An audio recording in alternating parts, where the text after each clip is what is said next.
This channel does not promote any violent, harmful, or illegal activities. All content provided by this channel is meant for an educational purpose only.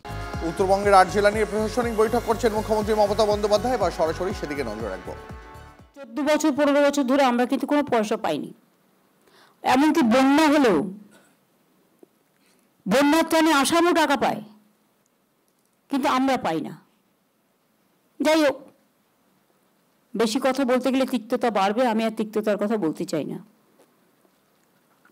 Sikkim ভুটানে কিন্তু ইতিমধ্যেই বর্ষা হচ্ছে।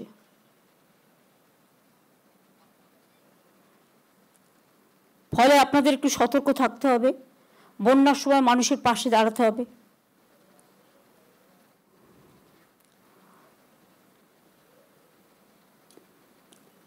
এটা হলো একটা বর্ষাকালীন কাজের প্রস্তুতি। দ্বিতীয়ত আমি মনে করি অ্যাট প্রেজেন্ট সিচুয়েশন হয়তো কিছুই হবে না, তবুও আমাদের সাউথে যেহেতু একটা 24/7 সারা পশ্চিমবাংলায় আমাদের একটা ডিজাস্টার ম্যানেজমেন্ট সিস্টেম আছে। আমি উত্তরকন্যাতেও একটা করতে বলবো। দুষ্যন্ত আগরওয়াল এটা দেখে নেবে এবং দুষ্যন্ত নারিয়াল, এবং জেলায় জেলায় যাতে এটা থাকে সেটা দেখে নিতে হবে। কানেকশন থাকবে। অনেক সময় বেশি বৃষ্টি হলে কানেকশনটা নষ্ট হয়ে যায়, দরকার হলে ইন্টারনাল ফোনের ব্যবস্থা করতে হবে, যেটা ডাইরেক্ট ফোন প্রত্যেকটা জেলার সাথে কমিউনিকেশন, এবং জেলাগুলো আর ব্লকের সাথে কমিউনিকেশন।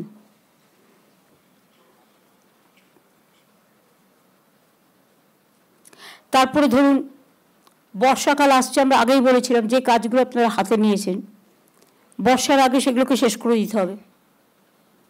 বর্ষাকালে শুধুমাত্র একটাই কাজ হতে পারে, সেটা হচ্ছে গাছ পোঁতা হতে পারে। সেখানে গাছ আমাদের বেশি করে পুঁততে হবে। উত্তরবঙ্গে ফরেস্ট ডমিনেটেড এরিয়া ম্যাক্সিমাম, সুতরাং বন্য জন্তুরা যে ঘাসটা খেয়ে বেঁচে থাকে, মিস্টার দেবল বাবু এখানে আছেন, আপনার ফরেস্ট ডিপার্টমেন্টকে বলে ঘাসগুলো বর্ষার সময় যেন লাগানো হয়, যাতে বন্য প্রাণীদের খাবারের কোনো অভাব না হয়। এখন থেকে প্ল্যান করে এই কাজটা করতে হবে।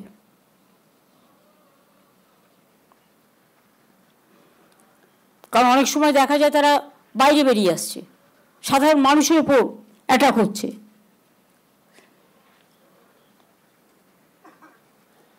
সুতরাং এছাড়াও যেটা বন সৃজন প্রকল্প, সেটা এখন থেকে প্ল্যান করে নিন।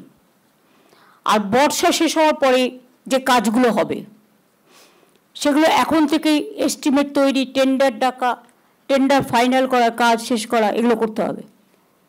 তা নাহলে 3 মাস টাইম নিয়ে নেয় টেন্ডার ডাকতে, আর টেন্ডার ক্যান্সেল করতে, আর টেন্ডার কল করতে। তারপরেও আবার দুর্গাপুজো এসে যাবে, একদিকে বর্ষা একদিকে দুর্গাপুজো, আরও 4 মাস যাবে। তার মধ্যে প্রতি বছর ইলেকশনকে কেন্দ্র করে অনেকটা সময় আমাদের নষ্ট হয়। ভোটার লিস্টও হচ্ছে। ভোটার লিস্টে যারা কাজ করছেন তাদের আমি ডিএমএসপিদের বলবো, ডিএমদের স্পেশালি, আর ডিভিশনাল কমিশনারদেরও টু টেক কেয়ার স্পেশালি, তারা যেন বসে এবং বসে যেন কাজটা করে। এক এক জায়গায় একজনের নামের জায়গায় 3টে নাম করে তোলা হয়েছে, ফলে যে একজন অরিজিনাল লোক তিনিও কিন্তু ভোটাধিকার থেকে বঞ্চিত হবেন। এটা যারা করছেন তাদের আইডেন্টিফাই করুন, এবং যারা কম্পিউটারে বসে কাজটা করছেন, সবাই খারাপ আমি বলবো না, বাট শস্যের মধ্যে ভূত আছে, এটা আপনাদের নজর দিতে হবে। আমি সেদিনকে মুর্শিদাবাদে গিয়েছিলাম, আমার সাথে মনোজও ছিল, গিয়ে দেখলাম ভোটের রুমটা পড়ে আছে কিন্তু কোনো লোক নেই কাজ করবার। সুতরাং এইগুলো সারপ্রাইজ ভিজিট দিতে হবে। যেমন আমি বিডিওদের বলি মাঝে মাঝে ICDS centre, mid day meal centre visit করতে, অঙ্গনওয়াড়ি সেন্টার, তেমনি ভোটার কেন্দ্রগুলোও কিন্তু ভিজিট করতে হবে। আর পলিটিক্যাল লোকেরাও তাদের দায়িত্ব শেষ করতে পারে না, এখন সব এজেন্সির যুগ হয়েছে। আমি শুনছি অনেক বাইরের লোক, কেউ আসাম থেকে, কেউ ইধার থেকে, কেউ উধার থেকে, বিভিন্ন লোক বিভিন্ন এলাকায় ঢুকছে। ঢুকে এমনকি আমাদের সমর্থকের কাছেও তার নাম্বার, তার প্যান কার্ড নাম্বার, তার আধার কার্ড নাম্বার, তার ফোন নাম্বার, সে কি করে তার ডিটেলস নিয়ে চলে যাচ্ছে অফিসারদেরও। আমি পুলিশকে বলবো বি অ্যালার্ট, বাইরে থেকে কোনো জঙ্গি যেন কোথাও গিয়ে শেল্টার নিতে না পারে। আর তেমনি যারা মানুষকে মিথ্যে কথা বলে মানুষের জিনিসপত্রগুলো হাতিয়ে নেওয়ার চেষ্টা করছে, এটা মনে রাখবেন, অথরাইজড লোক ছাড়া, বুঝতে পারছেন আমি কি বলছি, কেউ কাউকে কোনো ডিটেলস দেবেন না। এরকম অনেককে ধরা হয়েছে। ঝাড়গ্রামে একটা টিম ধরা পড়েছে। রাজীব কোথায় কোথায় ধরা পড়েছে?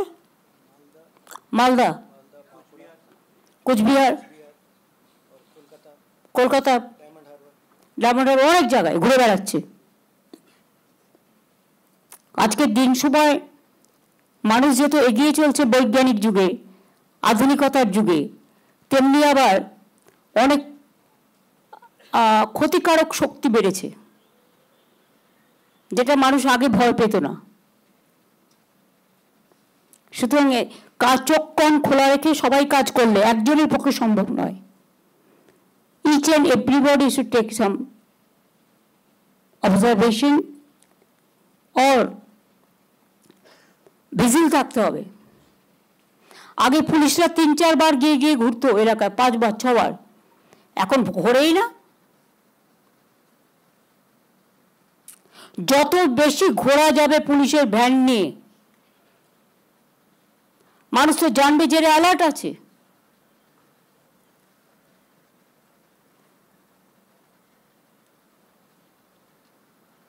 বর্ডার এরিয়া খুব সেন্সিটিভ।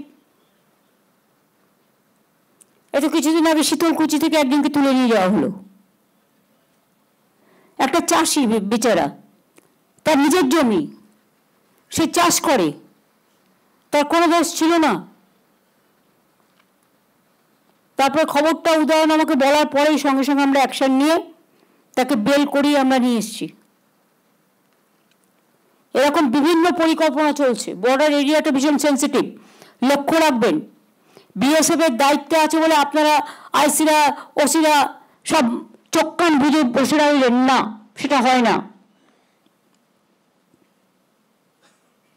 আর মনোজকেই বলবো, আমাদের যারা কাজে আছে, রূপক বাবু টাবু যারা আছেন বর্ডারের দায়িত্বে, মানে যাদের অ্যাডভাইজারিজে কাজ করে, তাদের বিভিন্ন কাজে লাগাও, এক একটা জেলায় দায়িত্ব দিয়ে দাও, তারা এই কাজগুলো দেখুক, ভালো করে হেল্প করুক, অ্যাডিশনাল হেল্প। এবং পাড়ার ক্লাবগুলোকে হাতে রাখুন। আমি পুলিশদের বলবো, যাদের অবশ্য 2 বছর 2.5 বছর হয়ে গেছে, তারা হয়তো অন্য কোনো জেলায় যাবেন, কারণ ইলেকশনের নর্মস হচ্ছে 3 বছর পরে ট্রান্সফার করতে হয়। কিন্তু সবার নয়, যে সিস্টেমের মধ্যে যারা পড়েন। কিন্তু তাকে তো একটা জায়গা থেকে আরেকটা জায়গায় যেতে হবে, সেখানেও কাজটা করতে হবে। এখানে যদি আপনি খারাপ কাজ করেন, তাহলে অন্য জায়গায় তো ভালো কাজ করার প্রশ্নই আসবে না। যতদিন যেখানে থাকবেন ততদিন সেখানে কাজটা ভালো করে করতে হবে।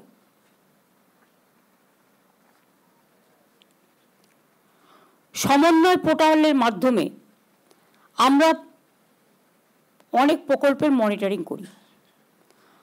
উত্তরবঙ্গের জেলাগুলির জন্য ঘোষিত মোট ৩,৮৬৯টি প্রকল্পের মধ্যে ৩,১৮৩টি প্রকল্পের কাজ শেষ হয়েছে, অর্থাৎ ৮২.৩%। বাকি যেটুকু আছে, 4টি প্রকল্প এখনো শুরু করা হয়নি। তার মধ্যে দক্ষিণ দিনাজপুর 2টো, মালদা 2টো, মালদা জেলার একটি সুস্বাস্থ্য কেন্দ্র, দক্ষিণ দিনাজপুরের 2টি, মালদায় 2টি, একটি রাস্তা পঞ্চায়েত দপ্তর মালদায়, দক্ষিণ দিনাজপুর জেলায় 2টো সুস্বাস্থ্য কেন্দ্র। এগুলো নারায়ণ নিগম যদি এতে থাকে, নারায়ণ আছে, তাহলে নারায়ণকে এগুলো দেখে নিতে হবে যে কটা বাকি আছে। ইয়েস ম্যাডাম না, উইদিন 7 days করতে হবে। 592টি প্রকল্প সময়ে শেষ করা যায়নি, 15.3%, যার মধ্যে প্রায় অর্ধেক পিএইচই দপ্তরের। তাদের অনেক সময় জমি পেতে তো জমি করে দিই সঙ্গে সঙ্গে, কিন্তু অনেক জায়গায় ইঞ্জিনিয়াররা কি করেন, তারা দেখেন না আগে পাইপ ফেলার আগে যে আদৌ সেখানটা জল পাওয়া যাবে কি না, সয়েল টেস্ট না করেই পাইপ ফেলতে শুরু করেন। পাইপ ফেললে পাইপের লোককে জল পৌঁছানোর দায়িত্ব কিন্তু আপনাদের। এই নিয়ে আমরা অনেকগুলো মিটিং করেছি এবং করে আমরা লুপহোলসগুলো ধরে সেগুলোকে রেকটিফাই করতে বলেছি। এগুলো খুব সম্ভব অতি দ্রুত পিএইচই ডিপার্টমেন্টকে করতে বলবো। এটা কি মিনা দেখে এখন? সুরেন্দর গুপ্তা কোথায় গেলে এসছে? কোথায়? ভার্চুয়ালে। সুরেন্দর, আমরা মিটিং করার পরে যেগুলো বলেছিলাম সেগুলো ভালো করে ফলো আপ হচ্ছে? আর দেখে না, আর যেন দেরি করো না। মালদার প্রকল্প বেশি কেন পড়ে থাকে? 27টা মালদা জেলার প্রকল্প এবং জলপাইগুড়ি জেলার একটি প্রকল্প পড়ে আছে এবং এর মধ্যে ম্যাক্সিমাম হচ্ছে পিএইচির। পাইপ ফেলছে, জল পাচ্ছে না। এটা তোমায় যেখানে পাইপ ফেলবেন দয়া করে সেখানে জল যেন পৌঁছবে। কি করে জল পৌঁছবে? It is your duty, not our duty. গভর্নমেন্টকে টাকা চাইছেন, গভর্নমেন্ট জমি কিনে দিচ্ছে। 90% টাকা জল স্বপ্নে আমরা দিই। সেন্ট্রাল দেখায় অ্যাডভার্টাইজমেন্ট করে যে আমরা 40% দিই, তা নয়। জমি কিনে দিতে হয় আমাদের, পাইপ পৌঁছতে হয় আমাদের, প্লাস মেনটেনেন্স করতে হয় আমাদের। টোটালটা, হ্যাঁ, বিদ্যুৎ আমাদের, মেনটেনেন্স আমাদের, সব মিলিয়ে যদি দেখেন 90% টাকা রাজ্য সরকারকে বহন করতে হচ্ছে। কারণ আমরা চাই মানুষের ঘরে জল পৌঁছাক। এখন যেটা প্রয়োজন সেটা হচ্ছে ফিল্ড ইন্সপেকশনের গুরুত্ব বাড়াতে হবে। কোন কোন কাজ পড়ে আছে তার কাছে একটা লিস্ট থাকবে প্রত্যেকটা বিডিওর কাছে, এবং ফিল্ড ইন্সপেকশনটা বাড়াতে হবে।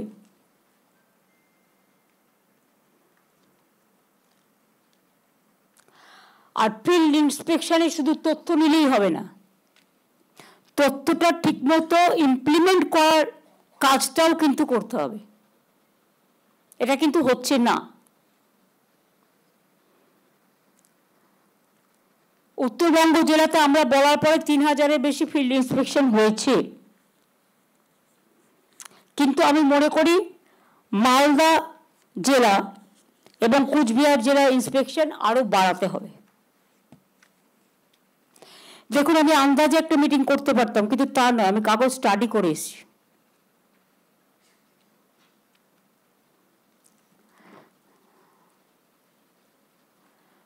ধরুন, যে বেনিফিশিয়ারিকে আমরা স্যাংশন করছি, আমি একটা উদাহরণ দিচ্ছি, তারপরেও স্যাংশন কেসটা পড়ে থাকছে।